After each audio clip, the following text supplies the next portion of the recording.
지능의 척도가 된 IQ는 1900년대에 프랑스 학자 알프레드 비네에 의해서 고안된 방식입니다. 어떤 아이들이 성공적으로 학업에 성공할 수 있을지를 예측하기 위해서 고안한 프로그램인데요. 하나의 숫자로 그 학생의 지능과 학업 성공을 예측하는 방식이라고 하겠습니다. 이것은 미국으로 건너가서 미군 모병에 활용이 됐고요. IQ로 드러난 숫자는 군인들의 등급을 나타내는 지표가 됐습니다. 한 사람의 등급이나 가치를 하나의 숫자로 평가하는 방식은 꽤나 효율적으로 보이죠. 이런 방식으로 미국에서는 SAT, 학업 적성 검사가 나타나게 되는데, 이 숫자는 한 아이의 대학 진학을 결정하는 기준으로 작용을 합니다. 참 피부에 와닿지 않습니까? 수능 점수, 내신 점수, 그리고 스펙 점수에 따라서 한 학생, 한 인간의 가치를 평가하는 우리 사회 속에서도 유효한 기준이기 때문입니다. 그러나 하워드 가드너 박사는 지능에는 여러 가지가 있는데, 논리 수학 지능, 언어 지능도 있지만 음악 지능, 신체 운동 지능, 공간 지능, 인간 친화 지능, 자기 성찰 지능, 이렇게 다양한 지능이 있다고 주장을 합니다. 따라서 각기 다른 지능들은 고유의 지능들이지만 유독 논리 수학 지능과 언어 지능이 IQ나 SAT 수능 점수에 절대적으로 관여할 뿐이라고 말합니다. 가드너 박사의 25년 연구 결과를 종합한다면, 만약에 IQ나 SAT 같은 점수가 절대적인 기준이 된다면 논리 수학 지능과 언어 지능이 높은 사람만 우월한 사람이 될 것이고, 다른 사람들은 열등한 사람으로 분류될 수밖에 없다고 말합니다. 그렇지만 논리 수학 지능이나 언어 지능만이 절대적인 지능이라면 아인슈타인, 윈스턴 처칠, 에디슨, 피카소 같은 사람은 열등한 인물로 분류되어야 된다고 말합니다. 그러나 그렇지 않죠. 이들은 논리 수학 지능과 언어 지능이 아닌 다른 지능으로 자신의 탁월함을 증명해냈기 때문에 그렇습니다. 하워드 가드너 박사의 주장을 받아들인다면 그가 제안하는 것은 두 가지입니다. 첫 번째, 교육의 목표란 배운 것을 다양한 지능을 통해서 다른 상황에 적용할 수 있어야 된다고 말을 합니다.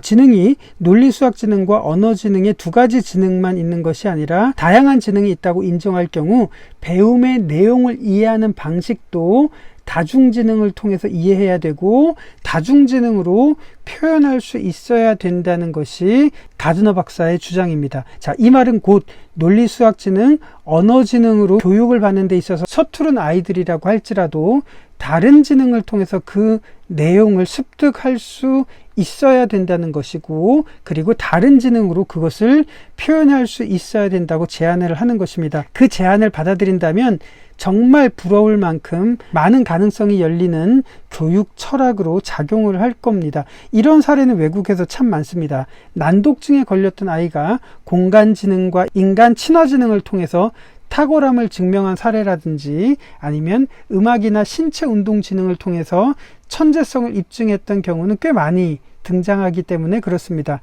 우리가 이런 제안을 받아들인다면 이런 시각도 열리지 않을까요? 장애 아이들에 대한 시각인데요. 눈으로 읽고 입으로 표현하는 능력이 부족한 아이들은 결코 열등한 아이들이 아닐 겁니다. 그렇지만 그런 아이들을 열등한 아이로 분류하고 취급하기 때문에 우리 사회에서는 앤 설리반이나 헬렌 켈러 같은 인물이 나오지 못하는 이유가 되는 것입니다. 따라서 다중지능을 인정한다는 것은 또 다른 헬렌 켈러도 가능하다는 그 가능성을 열 수 있는 매우 중요한 제안이겠죠. 하워드 가드너 박사의 또 다른 주장은 이겁니다. 교사나 멘토에 의해서 아이들이 논리 수학 지능이나 언어 지능뿐만 아니라 다양한 지능을 발휘할 수 있는 환경을 조성하는 것이 굉장히 중요하다고 말합니다. 왜냐하면 아이들은 타고난 학습자이기 때문에 그렇습니다. 자, 그러면 이 가드너 박사의 두 번째 주장에 대해서 제가 여러분들에게 꿈을 꾸며 제시하는 목표는 두 가지입니다. 자, 제가 제안하는 첫 번째는 한 아이가 읽고 쓸 수 있는 능력이 없는 장애 아이거나 난독증이 있는 아이여서 읽고 쓰는데 어려움을 갖고 있는 경우, 이런 아이들을 열등한 아이로 취급할 것이 아니라 그것을 습득하는 루트를 다양하게 만들면 어떨까 하는 것입니다. 눈으로 읽고 입으로 말할 수 없다면 귀로는 얼마든지 들을 수 있으니까요. 귀로 들어서 탁월한 상상력을 발휘하는 아이들은 너무너무 많습니다. 자, 그것을 인정한다면 읽지 못하는 아이는 결코 열등한 아이는 아닐 겁니다. 우리의 교육이 획일화된 탓에 교육의 역량이 낮은 것이니까요. 자, 이처럼 아이들이 습득할 수 있는 방법을 다양하게 만들자는 것이 가드너 박사의 주장을 인용한 저의 제안입니다. 여기에서 큰 감동을 받고 시작했던 것이 라퓨타 도서관입니다. 우리 주변에는 참 많은 장애 아이들이 있습니다. 그런 아이들이 눈으로 읽고 습득할 수 있는 것은 부족하지만 귀로 듣고 상상할 수 있는 아이들은 너무너무 많습니다. 그런 아이들이 받아들일 수 있는 자료들을 수백 개, 수천 개를 만든다면 그런 아이들을 위한 상황은 달라지지 않을까요? 저는 그렇게 믿습니다. 그렇지만 이 부분을 전적으로 매달려서 만들기에는 참 시간과 상황이 부족하고 여력이 안 되는 부분들이 많아서 안타까운 마음이 있지만 수백 개, 수천 개의 작품을 올리는 것을 목표로 하고 있습니다. 이 부분을 듣고 공감이 되시거나 감동이 되신다면 같은 마음으로 기도해 주시면 진심으로 감사하겠습니다. 하워드 가드너 박사의 주장에 대해서 제가 드리는 제안은 이겁니다. 학교는 IQ, SAT라는 기준에 영향을 받는 곳이어서 대입 수능 교육을 벗어나기가 어렵지만 이런 제안을 발휘할 수 있는 곳은 오히려 학교보다는 교회가 아닐까 생각을 합니다. 우선 교회에서 교육 철학을 전환할 필요가 있을 겁니다. 대부분의 교회 교육도 절대적으로는 언어지능, 논리수학지능을 바탕으로 하고 있기 때문에 그렇습니다. 그렇기 때문에 언어지능이나 논리수학지능이 높은 아이들이 믿음이 좋거나 우월하다고 우리들이 생각하기 쉽습니다. 그러나 하워드 가드너 박사가 이렇게 말하죠. 배운 내용을 다른 상황에서 활용하지 못한다면 그것은 온전한 배움이 아니라고 말을 합니다. 이 말은 곧 아무리 앵무새처럼 우리들이 암송하고 입으로 되뇌인다고 해도 우리의 삶 속에서 그것을 활용하지 못한다면 그것은 온전한 배움일 수가 없고 큰 의미가 없다는 말입니다. 따라서 교회 교육의 핵심은 성경을 기반으로 하는 것이어야 하지만 교육의 도구는 스피치만 있는 것이 아닐 겁니다. 다양한 방편으로 다양한 방법으로 교육을 하고 아이들이 다중지능으로 그것을 표현하는 장을 만들 때 바로 아이들은 배운 것을 다른 상황에서도 발휘할 수 있는 능력을 길러나갈 수 있을 겁니다. 이 제안에 대해서 소명중고등학교 11학년 아이들의 교육 현장을 여러분들에게 소개하고자 합니다. 제가 2달 동안은 언어라는 도구로 일방적으로 수업을 하다가 세 번째 달이었던 5월부터 바로 학생들에게 질문을 던지고 그 질문들에 대해서 아이들이 스스로 표현하고 다양한 지능으로 발표할 수 있는 장을 만들었습니다. 놀랍게도 아이들의 대답은 전혀 엉뚱한 답을 제시하는 것이 아니라 제가 생각했던 이상의 수준으로 자신들의 상황을 자신들의 다양한 지능으로 표현하는 것을 경험했습니다. 문제는 아이들에게 있었던 것이 아니라 가르치는 저에게 있었기 때문입니다. 바로 여러분들에게 드리는 이 제안들이 교회 교육 현장에서 열매를 맺을 수 있기를 소망을 하고 소명중고등학교 11학년 교실에서 있었던 모습을 여러분들에게 소개하도록 하겠습니다.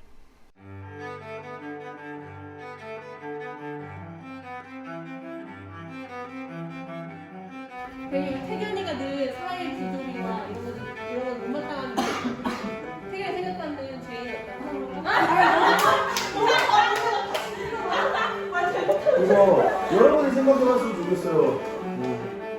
오늘날 죄인들로 불리는 사람들 뭐냐? 쌤을 던졌습니다. 이거 다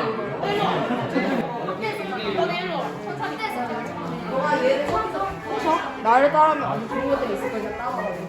아직 아니야. 아직 하다가 너네 둘이 이렇게 있어. 처음에는 너네 없고 짜증나가 있다가 그 다음에 빌려올 줄. 오케이. 그냥 바닥에서 움직이다가 여기 너무 무서워 하면 이제 소리를 지르. 이거 진짜 그만해야 돼. 이거 어때? 오케이. 여긴 어디지? 쟨 누구야? 안녕. 나는 짱구야. 뭐야? 무서워. 제발 못 카메라를 왜 이렇게 야, 너무 웃으면 어떡해? 알아? 죄의 크기가 다리 길이에 비례한대. 야 저거 봐. 저게 진짜야? 뭐야? 나보다 길어. 수근수근. 야 네가 나보다 길어. 아니야, 네가 더 길어. 헐, 쟤좀 봐. 헐. 죄인이다. 아니야. 헐. 돌을 던져시야. 죽어. 안돼.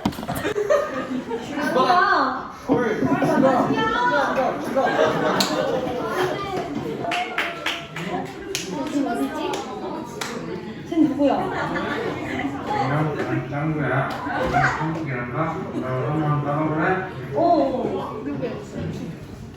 내용을 관찰하면서 들었던 생각들을 이야기해 줄 겁니다. 그를 믿는다고 하자.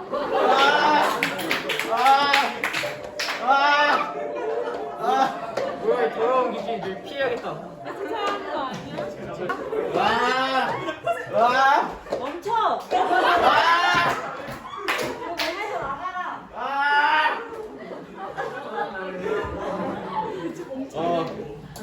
네, 저는 어릴 때부터 우선 일단 이게 이론으로만 기존에 많이 접했었는데 저 연극을 하면서 제가 그 맡은 역할 귀신 들린 사람을 맡았는데 뭔가 그 사람 맡다 보니까 그 사람이 라면 어떻게 했을지 약간 이게 좀 생각을 하게 되고 그 사람은 어떤 말을 하고 그 사람은 어떤 생각을 가졌을지를 좀 생각하면서 이렇게 연극을 하다 보니까 좀 더 깊이 이해되지 않았나? 그 인물 중심으로 되게 깊이 이해된 것 같아서 잘 이해됐던 것 같고 아무래도 단순히 우리가 말로만 이렇게 듣는 게 아니라 시각적으로 저희가 같이 연극을 하고 하는 거기 때문에 좀 더 몸을 체험하다 보니까 더 흥미있게 배울 수 있었다? 단순히 그냥 듣는 게 아니라 제가 직접 하는 거다 보니까 좀 재미있게 참여할 수 있었던 것 같아서 상당히 유익했던 것 같아요. 역할을 배정하고 이런 식으로 성경에 있는 실제 장면을 연극으로서 풀어내는 것을 보면서 좀 저는 새로운 느낌을 받았어요. 왜냐하면 저는 이미 알고 있는 내용이긴 했어요.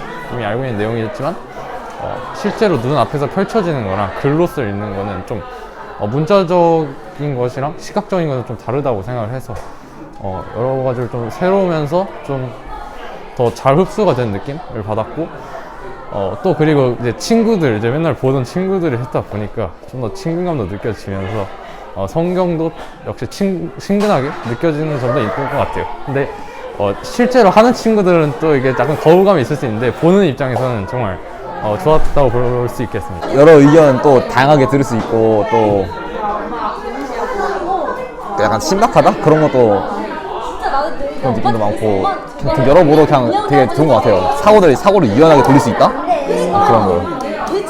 그리고 거기서 각각 자기만의 또 분석하거나 하는 방법을 찾아가는 게 되게 좋은 것 같다. 기존에는 앞에 나가서 발표를 하거나 그냥 내가 쓴 글을 선생님께 제출하는 식으로 이렇게 발표를 했었다면은 이제는 좀 글 쓰는 게 아니더라도 그 기타를 잘 치는 친구들은 기타나 그런 악기를 통해서 발표를 해도 되고 또 영상을 만들어서 영상으로 이렇게 발표를 해도 될 것 같아요. 애들의 연극을 보고 나서 굉장히 그 짧은 시간 안에 그만큼 준비했다는 게 너무 대단했고 그다음에 그런 좀 애들이 해서 더 재밌었고 애들의 그런 연기를 통해서 좀 더 쟤네들의 생각을 저렇게도 표현할 수 있구나를 생각할 수 있게 돼서 좋았습니다. 스스로 생각해보고 그 상황에서 그 인물들이 어떻게 말을 했을까라는 것들을 좀 스스로 고민해보게 하고 싶어서 그렇게 연극으로 좀 꾸며봤고요. 이제 고등학교 2학년이다 보니까 아이들이 좀 지쳐있기도 하고 많은 부분에서 또 월요일 오전이라는 좀 시간적인 어려움도 있고 해서 아이들이 뭔가 좀 살아나게 하고 싶다, 아이들을 스스로 생각하게 하고 싶다라는 생각이 좀 많이 컸던 것 같고요. 실제로 해보니까 뭐 이렇게 졸거나 아니면 뭐 모르겠어요. 글쎄요, 이런 단답형의 대답을 하는 친구들이 한 명도 없었다는 것. 그러니까 어쨌든 본인이 맡은 역할에 대해서 좀 고민을 조금이라도 해보고 또 친구들과 함께 능동적으로 좀 참여했다는 것이 가장 큰 소득이었다고 생각합니다. 하나, 둘,